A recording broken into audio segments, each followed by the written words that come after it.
ইসলামী আন্দোলন বাংলাদেশ কোনো গুপ্ত রাজনীতি করে না, বললেন ফয়জুল করিম। শিক্ষা অধিদপ্তরে আগুনের ঘটনায় তদন্ত কমিটি গঠনের নির্দেশ। জামায়াতের মেয়র প্রার্থী হিসেবে সাদিক কায়েমের নাম প্রচার, শিবির বলল সুযোগ নেই। সর্বশেষ জানাবো, জামাত মুক্তিযুদ্ধের বিরোধী শক্তি, এটা প্রতিষ্ঠিত সত্য হয়ে গেছে, বললেন আইনমন্ত্রী। শিরোনাম শুনলেন, এবারে বিস্তারিত। ইসলামী আন্দোলন বাংলাদেশ কোনো গুপ্ত রাজনীতি করে না, বললেন ফয়জুল করিম। ইসলামী আন্দোলন বাংলাদেশ কোনো গুপ্ত রাজনীতি করে না বলে মন্তব্য করেছেন দলটির সিনিয়র নায়েবে আমির সৈয়দ মোহাম্মদ ফয়জুল করিম। শুক্রবার 1 মে রাজধানীর বাইতুল মোকাররমের উত্তর গেটে মে দিবস উপলক্ষে ইসলামী শ্রমিক আন্দোলন আয়োজিত শ্রমিক সমাবেশে তিনি মন্তব্য করেন। ফয়জুল করিম বলেন, ইসলামী আন্দোলন বাংলাদেশ জোটে ছিল ইসলামের জন্য, বের হয়েছে ইসলামের জন্য। ইসলামী আন্দোলন বাংলাদেশ জনগণের সঙ্গে ধোঁকাবাজি করতে পারে না, প্রতারণাও করতে পারে না। এই সময় ইসলামী আন্দোলন বাংলাদেশ ইসলামের জন্য ক্ষমতা ত্যাগ করতে পারে, কিন্তু ক্ষমতার জন্য ইসলাম ত্যাগ করতে পারে না বলেও উল্লেখ করেন দলটির সিনিয়র নায়েবে আমির। সমাবেশে ফয়জুল করিম প্রশ্ন তোলেন, সত্য বললেই হয়? আপনার পরিবারের মধ্যে কে কে মুক্তিযোদ্ধা ছিল?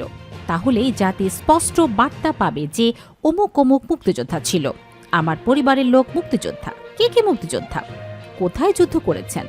কোথায় শহীদ হয়েছেন? বলে দেন, তাহলেই অস্পষ্ট থাকবে না।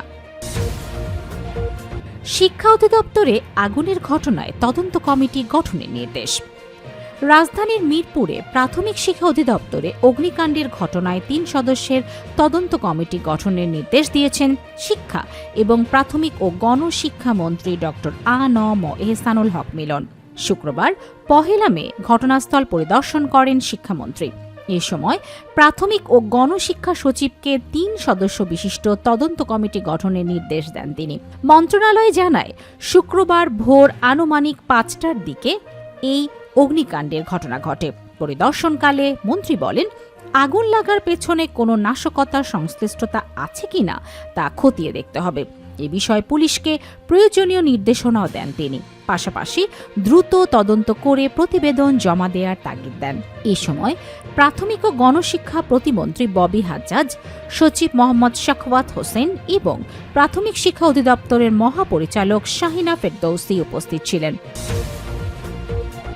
জামায়াতের মেয়র প্রার্থী হিসাবে সাদিক কায়েমের নাম প্রচার, শিবির বলল সুযোগ নেই। আগামী ঢাকা দক্ষিণ সিটি কর্পোরেশন নির্বাচনে মেয়র পদে প্রতিদ্বন্দ্বিতা করবেন ঢাকা বিশ্ববিদ্যালয়ের কেন্দ্রীয় ছাত্র সংসদ ডাকসুর বর্তমান সহসভাপতি ভিপি সাদিক কায়েম। এই মর্মে কিছু অনলাইন পোর্টালে সংবাদ প্রচার হয়েছে। এ বিষয়ে ঢাকা মহানগর দক্ষিণ জামায়াতে ইসলামের আনুষ্ঠানিক কোনো বক্তব্য দেননি। একই সঙ্গে শিবিরের যে কোনো পর্যায়ের দায়িত্বে থাকা অবস্থায় অন্য কোনো রাজনৈতিক দলের পক্ষ থেকে নির্বাচনে অংশগ্রহণ বা প্রার্থী হওয়ার সুযোগ নেই বলে জানিয়েছেন ইসলামী ছাত্র শিবিরের কেন্দ্রীয় প্রচার সম্পাদক এস.এম. ফরহাদ জানান, এমনকি কোনো রাজনৈতিক দল থেকেও তাকে প্রার্থী হিসাবে ঘোষণা দেওয়ার সুযোগ নেই। ইসলামী ছাত্র শিবির থেকে দায়িত্ব শেষ করে বিদায় নেয়ার পর কেউ কোনো রাজনৈতিক দলে যুক্ত হলে কিংবা নির্বাচনের প্রার্থী হলে সেটি সংশ্লিষ্ট ব্যক্তির ব্যক্তিগত সিদ্ধান্ত। অতএব বর্তমান সেশনের কোনো দায়িত্বশীলকে নিয়ে এই ধরনের সংবাদে কেউ বিভ্রান্ত না হওয়ার জন্য অনুরোধ জানানো যাচ্ছে বলে জানিয়েছে সংগঠনটি। জামাত মুক্তিযুদ্ধের বিরোধী শক্তি, এটা প্রতিষ্ঠিত সত্য হয়ে গেছে, বললেন আইনমন্ত্রী। জাতীয় মুক্তিযোদ্ধা কাউন্সিল সংশোধন আইন 2026 সংসদে পাশের মধ্য দিয়ে জামাতে ইসলামী মুক্তিযুদ্ধের বিরোধী শক্তি, এটা প্রতিষ্ঠিত সত্য হয়ে গেছে বলে মন্তব্য করেছেন আইনমন্ত্রী মোহাম্মদ আসাদুজ্জামান। শুক্রবার 1 মে সকালে ঝিনাইদহের শৈলকুপা উপজেলার পৌর শ্রমিক দল আয়োজিত মহান মে দিবসের আলোচনা সভায় প্রধান অতিথির বক্তব্যে তিনি এই কথা বলেন।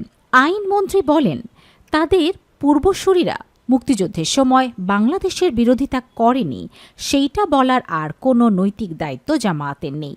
কেন নেই?